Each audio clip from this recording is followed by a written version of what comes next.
பிரியமானவர்களே, இயேசு கிறிஸ்துவின் நாமத்தில் உங்களுக்கு என் அன்பின் வாழ்த்துக்கள். இந்த ஜெபிக்கலமாங்க நிகழ்ச்சிக்கு உங்களை நான் வாழ்த்தி வரவேற்கிறேன். நாம் இணைந்து ஜெபிக்க ஆண்டவர் இன்னொரு வாய்ப்பை நமக்கு தந்திருக்கிறார். எப்படி இருக்கிறீங்க? சுகமாக இருக்கிறீங்களா? சந்தோஷமாக இருக்கிறீங்களா? ஆண்டவர் நிறைய அற்புதங்களை செய்திருக்கிறார் இல்லை? ஆண்டவர் ஜெபத்துக்கெல்லாம் பதில் தந்திருக்கிறார்ல. ஆண்டவரை நாம் துதித்து மகிமைப்படுத்த வேண்டும். விசேஷமாக இந்த ஜெபத்திலேயும் உலகத்தின் பல நாடுகளிலிருந்து தேவன் நம்மை ஜெபத்தில் ஒன்றாக இணைத்திருக்கிறது ஒரு பெரிய சந்தோஷம். பல நாடுகளிலிருந்து குடும்பமாக இந்த ஜெபத்தில் இணைந்திருக்கிறீங்க. பல ஊழியக்காரர்கள், ஒவ்வொரு தேசத்தில் இருக்கிற பல ஊழியர்கள் இந்த ஜெபத்தில் இணைந்து தவறாமல் ஜெபிக்கிறதை அறியும் போது ஆண்டவருடைய உள்ளம் மகிழ்கிறது. ஆகவே நானும் சந்தோஷப்பட்டு ஆண்டவரை துதிக்கிறேன். இது கர்த்தராலே ஆயிற்று. நம்முடைய கண்களுக்கு அது ஆச்சரியமாக இருக்கிறது. ஏன்னா உங்களுடைய ஜெபம் ரொம்ப விலையேற பெற்றது. உங்களுடைய தேவைகள் அல்லது குறைபாடுக்கு மத்தியிலையும் நீங்கள் தேசத்துக்காக மற்றவங்களுக்காக ஜெபிக்கிறத பார்த்து ஆண்டவருடைய உள்ள மகிழ்ச்சி அடைகிறது. உங்களுக்காக நான் அதிகமாய் தேவனை துதிக்கிறேன். உங்கள் ஜெபத்துக்கான பதிலையெல்லாம் நீங்கள் காண்பீர்கள். சரி, ஆண்டவருக்கு ஸ்தோத்திரம். நாம் இந்த நாளில் ஆண்டவரை துதிக்கும்போது ஒரு பெரிய சந்தோஷம் இல்லை? ஆண்டவரை துதித்து மகிமைப்படுத்தும் போது இயேசுவின் பெயரை நம்ம நாவினால் உச்சரிக்கும் போதே ஒரு புது பலன் உண்டாகும். சரி, முதலாவது நமக்காக ஜெபிக்கணும்ல. நமக்காக ஜெபிச்சிட்டா நம்முடைய பாரம் மாறிட்டா நம்ம விடுதலையோடு மற்றவங்களுக்காக ஜெபிக்க முடியும். இல்லாட்டா நம்முடைய குறித்தே நிறைய பேருக்கு அழுத்தத்தை உண்டாக்கிவிடும். அதில் முக்கியமாக புதுசாக நிறைய பேர் இதை நீங்கள் பார்க்கலாம். இதில் என்ன ஆசீர்வாதம் கிடைக்கும், என்ன நன்மை, இதெல்லாம் உண்மைதானா என்கிற எண்ணத்தோடு சிலர் பார்த்து கொண்டிருக்கிறீங்க. இன்றைக்கு இயேசு உங்களுக்கு அற்புதம் செய்ய போகிறார். இன்றைக்கு உங்களுக்கு அற்புதம் இயேசு எனக்கு செய்வாரா? உண்மைதான். நீங்களும் இயேசு இடத்திலிருந்து அற்புதம் பெற முடியும். உங்களுக்கு ஒரு அற்புதம் தேவை தானே? வியாதி சுகமாகணும்ல, பயம் மாறணும்ல, உங்களுடைய குடும்பத்தில் சமாதானம் வரணும்ல, உங்கள் வாழ்க்கையில் இருக்கிற போராட்டத்துக்கு ஒரு மாற்றம் வரணும்ல. அந்த அற்புதத்தை செய்ய இயேசு ஆயத்தமாக இருக்கிறார். அதனால்தான் இந்த நிகழ்ச்சியை உங்களை பார்க்க வைத்து இந்த நிகழ்ச்சியில் இயேசு உங்களோட பேசி கொண்டு இருக்கிறார். ஏன் கூட ஆண்டவர் பேசுகிறாரா அப்படின்னு நினைக்கிறீங்களா? ஆமாம், நீங்கள் தானே பயத்தோடு இருக்கிறீங்க. ஒரு அற்புதம் நடந்தால் நல்லது, இது மாதிரி கஷ்டப்படுறேன்னு எண்ணத்தோடு இருக்கிறீங்க. உங்ககிட்ட தான் இயேசு பேசுகிறார். என் மகனே, என் மகளே, உன்னுடைய துக்கம் சந்தோஷமாக மாறும், நான் உன் துக்கத்தை சந்தோஷமாக மாற்றுவேன் அப்படின்னு ஆண்டவர் உங்கள்கிட்ட பேசுகிறார். இன்றைக்கு நீங்கள் இயேசுவின் நாமத்தில் ஜெபிக்கும்போது உங்களை துக்கப்படுத்துகிற எல்லாம் மாறி ஒரு சந்தோஷம் உண்டாகும். அப்படியா? எப்படி அப்படின்னா, இந்த மாதிரி ஆசீர்வாதத்தை பெற்றுக்கொண்ட சிலர் சாட்சி எழுதியிருக்கிறாங்க, சில சாட்சி சொல்லி இருக்கிறாங்க. முதல்ல அதை நான் வாசிக்கிறேன், நீங்கள் அதை கேளுங்க. அப்புறம் நீங்கள் ஒரு 5 நிமிடம் இயேசு கிறிஸ்துகிட்ட ஜெபிக்கலாம். நீங்களும் அற்புதங்களை பெற்றுக்கொள்வீங்க. சரியா? கவனமாக இந்த சாட்சிகளை பாருங்கள். இதெல்லாம் அவங்களுடைய அனுபவம். இதெல்லாம் யாருங்க அப்படின்னு நினச்சிங்கன்னா, ஒவ்வொரு இடத்துலேருந்து இதே மாதிரி நிகழ்ச்சியை பார்த்து இயேசுக்கிட்ட இந்த அற்புதத்தை பெற்றுக்கொண்டவங்க அவங்க அனுபவத்தை எங்களுக்கு எழுதியிருக்கிறாங்க. அதனால் அவங்களுடைய ஃபோன் நம்பர் எங்கிட்ட இருக்குது, அவங்களுடைய அட்ரஸ் எங்கிட்ட இருக்குது.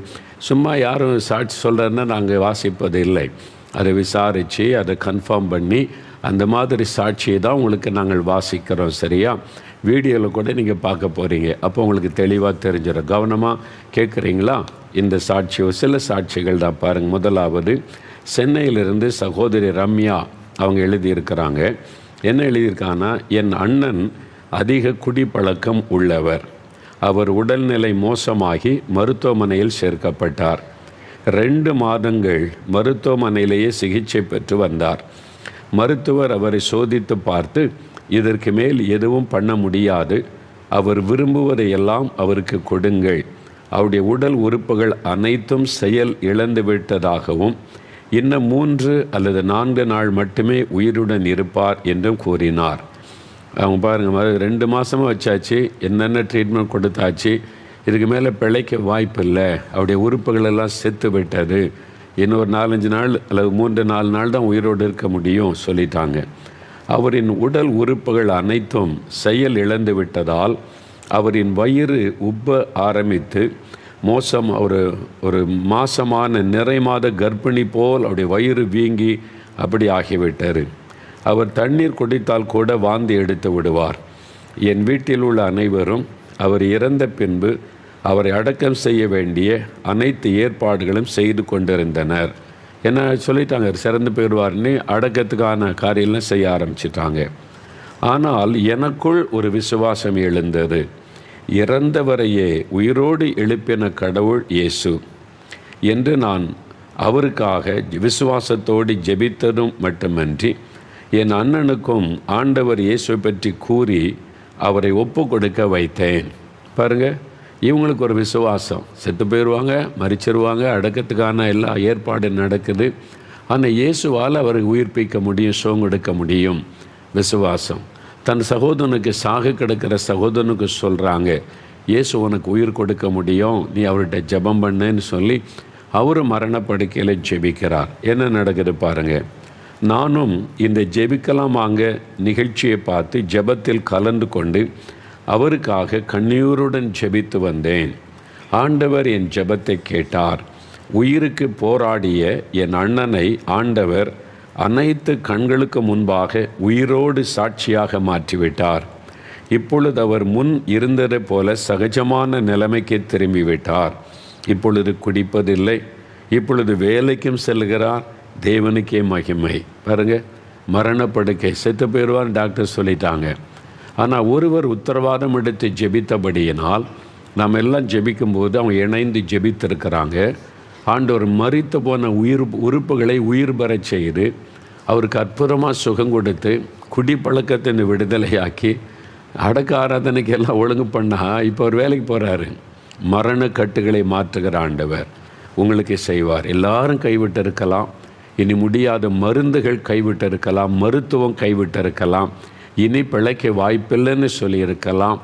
ஆனாலும் இயேசு ஒரு அற்புதம் செய்ய முடியும். அதுதான் அற்புதம். அந்த அற்புதத்தை இயேசு உங்களுக்கு செய்வார். நீங்கள் விசுவாசத்தை ஜெபிக்கணும். அவங்க ஜெபிச்சாங்க பார்த்தீங்களா? யாராவது ஒருவர் உங்கள் வீட்டில் உள்ள அவங்களுக்காக நீங்கள் உத்தரவாதம் பண்ணி ஜெபித்தா ஆண்டவர் அற்புதம் செய்வார். உங்கள் கணவருக்காக, மனைவிக்காக, குழந்தைக்காக, உங்களுடைய பெற்றோருக்காக, அவங்க மரணக்கட்டில் இருக்கிறாங்க, பாவத்தின் அடிமைத்தனத்தில் இருக்கிறாங்க, அங்கே விடுதலை அடையணும்னா நீங்கள் ஒருவர் குடும்பத்தார் ஒருவர் உத்தரவாதம் பண்ணி நான் அவங்களுக்காக ஜெபிக்கிற ஆண்டவரேன்னு ஜெபிக்கும்போது இந்த ஜெபத்தில் இணைந்து ஜெபிங்க. இன்றைக்கி உங்கள் குடும்பத்தில் இதே மாதிரி அற்புதம் நடக்கும். சரியா? அடுத்து பாருங்கள், ஒரு வாலிப மகன் மும்பையிலிருந்து எழுதியிருக்கிறத பாருங்கள். நான் மும்பையில் வசித்து வருகிறேன். 13 வருடமாக ஒரு இச்சையின் ஆவியினால் பிடிபட்டு இருந்தேன். யாரை பார்த்தாலும் ஒரு தவறான எண்ணம் என் சிந்தனையில் வந்து கொண்டே இருக்கும். அந்த எண்ணத்திலிருந்து நான் வெளியே வர வேண்டும் என்று நினைத்தாலும் கூட என்னால் வர முடியவில்லை. ஒரு இச்சையை தூண்டுகிற ஆவி, அது ஒரு பிசாசு, இச்சையின் ஆவி. அதை அவரை அடிமைப்படுத்தி விட்டார். அதனால் கண்களின் இச்சை, மாமிச இச்சை, சிந்தனையில் இச்சை, அது மாதிரி ஒரு பெரிய கஷ்டம். அதனால் அவர் சொல்லுகிறார் பாருங்கள், என்னால் விட நினச்சாலும் அதிலேருந்து வெளிவர முடியல. அது இல்லாமல் 8 வருடமாய் குடிப்பழக்கமும் எனக்கு இருந்தது. நான் தொடர்ந்து குடிக்க மாட்டேன், சந்தர்ப்பம் கிடைக்கும் போதெல்லாம் குடிப்பேன். ஜெபிக்கலாம் அங்கே நிகழ்ச்சியை பார்த்தபோது பாவ எண்ணங்கள் மனிதனை எப்படி அடிமைப்படுத்தும் என்பதை சொல்லி அதிலிருந்து விடுபடுவதற்காக நீங்கள் ஜெபமும் செய்தீர்கள். நானும் உங்களுடன் இணைந்து ஜெபத்தை செய்தேன். அப்போ அன்றைக்கி இயேசுவனிடத்தில் கருத்தாக ஜெபித்த உடனே அன்றிலிருந்து என் சிந்தனையில் இருந்த பாவ எண்ணங்கள் விலகிவிட்டு, அந்த ஆவி விலகிட்டு, அந்த சிந்தனையில் அசுத்தத்தை எண்ணத்தை கொண்டு வந்த அந்த ஆவி விலகின உடனே பாருங்கள், இப்போ அவருடைய ஒரு மாற்றம் எண்ணத்தில். சந்தர்ப்பங்கள் கிடைத்தும் கூட நான் இப்பொழுது குடிக்கவில்லை. இப்பொழுது அதிகாலையில் 3 மணிக்கு எழுந்து நான் ஜெபம் செய்கிறேன். என் 13 வருட பாவ எண்ணத்திலிருந்து நிரந்தரமான ஒரு விடுதலை கொடுத்து இப்பொழுது தேசத்திற்காக ஜெபம் செய்ய வைத்திருக்கிற இயேசுவுக்கு நன்றி. உங்கள் வாழ்க்கையில் அந்த மாதிரி போராட்டம் இருக்குதா? வெளியே சொல்ல முடியல, யார்கிட்டே சொல்ல முடியாது, இதை எப்படி நம்புவாங்க, இதை எப்படி எடுத்துக்கொள்வாங்கன்னு. ஆனால் இயேசு புரிந்து கொள்ளுகிற ஆண்டவர். அதை ஆண்டவர் யாரிடத்தில் சொல்லவும் மாட்டார். உங்களுக்கு விடுதலை தருவார். இது ஒரு இச்சையின் ஆவி, பாவத்தை தூண்டுகிற ஆவி, அப்படி அடிமைப்படுத்துகிற ஆவி. அப்போ இயேசு கிறிஸ்துவின் மூலமாக தான் நீங்கள் விடுதலை பெற முடியும். அப்போ இன்றைக்கு ஏன்னா நம்முடைய விடுதலைக்காக சிலுவையில் ரத்தம் சிந்தினார். என்று வேதம் சொல்லுகிறது.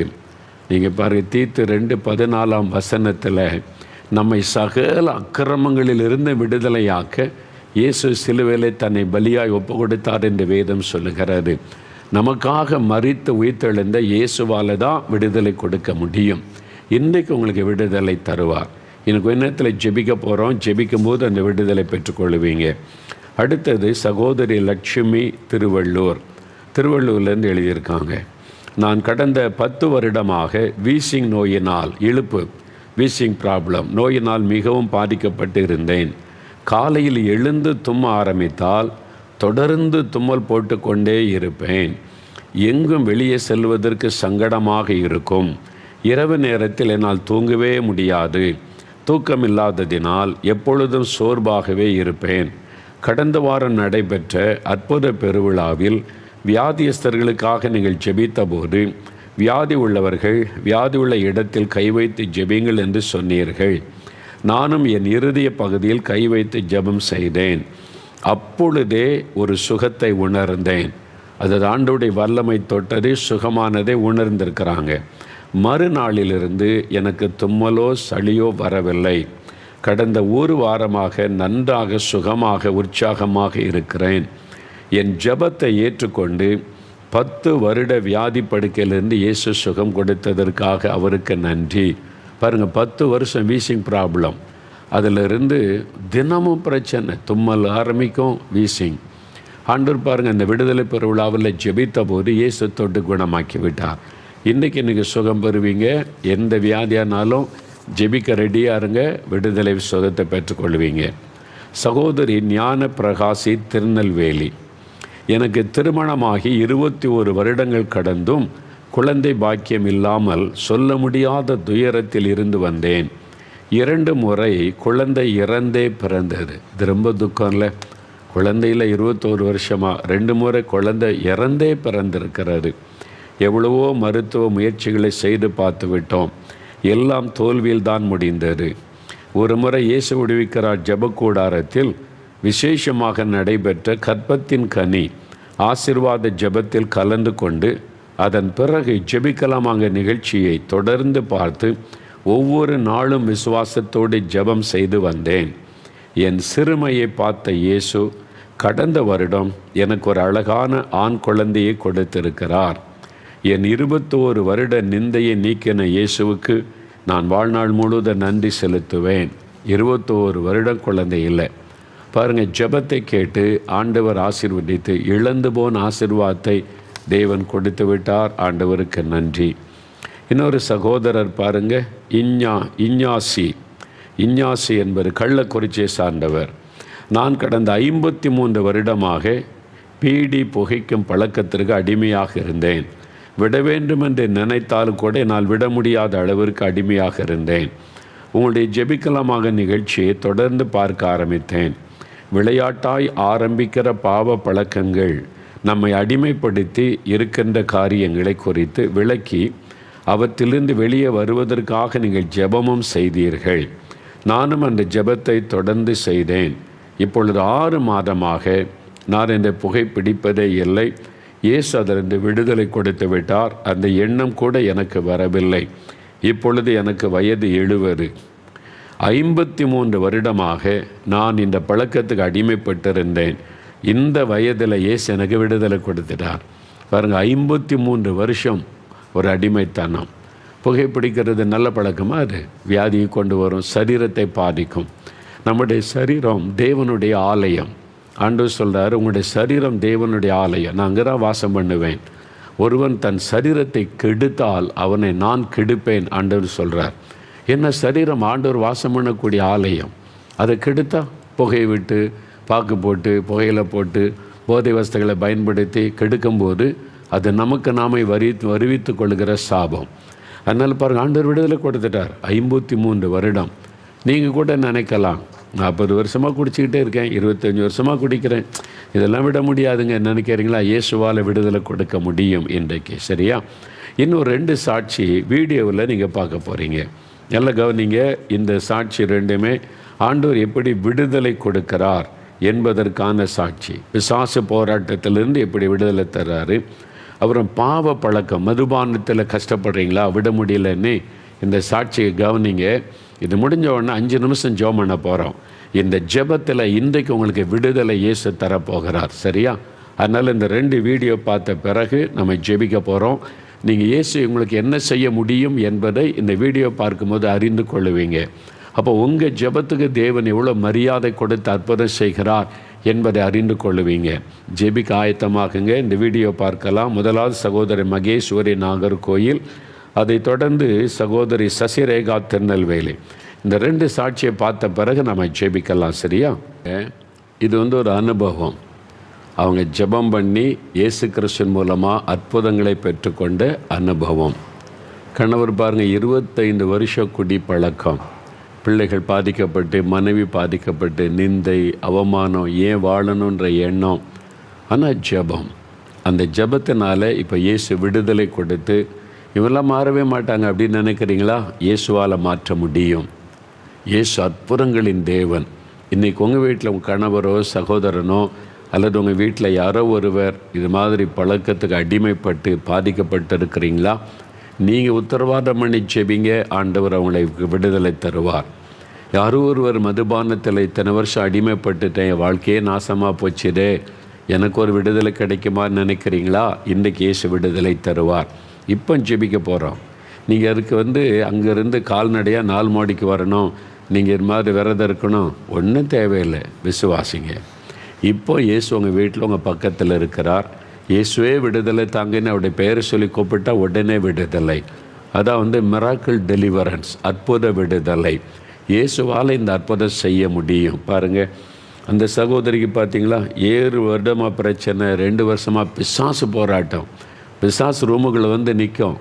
எப்படி கஷ்டம். இயேசு விடுதலை தந்துட்டார்ல, ஆண்டு விடுதலை தருவார். பாருங்கள், மரணக்கட்டிலிருந்து விடுதலை. 21 வருடமாக குழந்தை இல்லை, ஆண்டவர் குழந்தையை கொடுத்திருக்கிறார். இன்றைக்கி உங்களுக்கு என்ன ஆசீர்வாதம் வேணும்? ஜெபிக்கலாமா? அப்படி ஆண்டவருடைய சமூகத்தில் முழங்கால் படியிடுங்க. ஒரு 5 நிமிடம் நம்ம ஜெபிக்க போகிறோம். உங்களுக்காக உங்கள் வீட்டிலையே முழங்கால் படிட்டு, இயேசுவே இவங்களுக்கெல்லாம் அற்புதம் செய்தீங்களே, எனக்கு செய்யுங்க, எங்கள் குடும்பத்தில் செய்யுங்க, எனக்கு சுகம் கொடுங்க, விடுதலை கொடுங்க, என் கணவருக்கு விடுதலை கொடுங்க, என் பிள்ளைகளுக்கு விடுதலை கொடுங்க. ஜெபிங்க. கற்பத்தின் ஆசீர்வாதத்தை எங்களுக்கும் தாங்க, நாங்களும் உம்மை மகிமைப்படுத்துவோம், உமக்காக வளர்க்க ஒரு குழந்தை கொடுங்கன்னு கேளுங்க.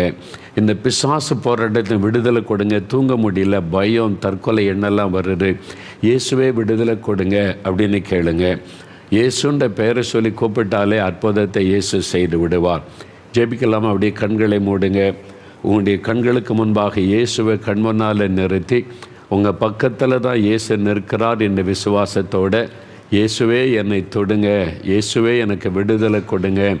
வியாதி, நீங்கள் பாவத்திலிருந்து விடுதலை வேண்டும் என்றால் உங்களுடைய இருதயத்தில் கை வைங்க. இருதயத்தில் கை வைத்து, இயேசுவே எனக்கு விடுதலை கொடுங்க, என்னால் இந்த பாவத்தை விட முடியல, நீங்கள் எனக்கு விடுதலை கொடுங்க, உங்களுடைய இரத்தத்தின் வல்லமை எனக்குள் இறங்கி வரட்டும். அப்படி ஜெபம் பண்ணுங்க. யாராவது வியாதிப்பட்டு பலவீனப்பட்டிருந்தால் வியாதி உள்ள இடத்துல கை வைங்க. கண்ணில் சுக வேண்டும்னா கண்ணில் கை வைங்க. இருதயத்தில் சுக வேண்டுமென்றால் இருதயத்தில் கை வைங்க. நுரையீரலில் பிரச்சனை, கல்லீரல் பிரச்சனை, கிட்னியில் பிரச்சனை, அந்த இடத்துல வலது கை வைங்க. அல்லது உங்களுடைய இருதயத்தில் கை வைத்து என்னையும் தொடுங்க, எனக்கு ஒரு விடுதலை சுகம் வேணும், இயேசுவே எனக்கு சுகம் வேணும்னு கேளுங்க. எந்த பிரச்சனை, கற்பத்தின் கனி, கடன் பிரச்சனை விடுதலை வேணும், வேலை வாய்ப்பு உண்டாகணும், உங்களுக்கு என்ன தேவையோ அதில் இயேசு அற்புதம் செய்வார்.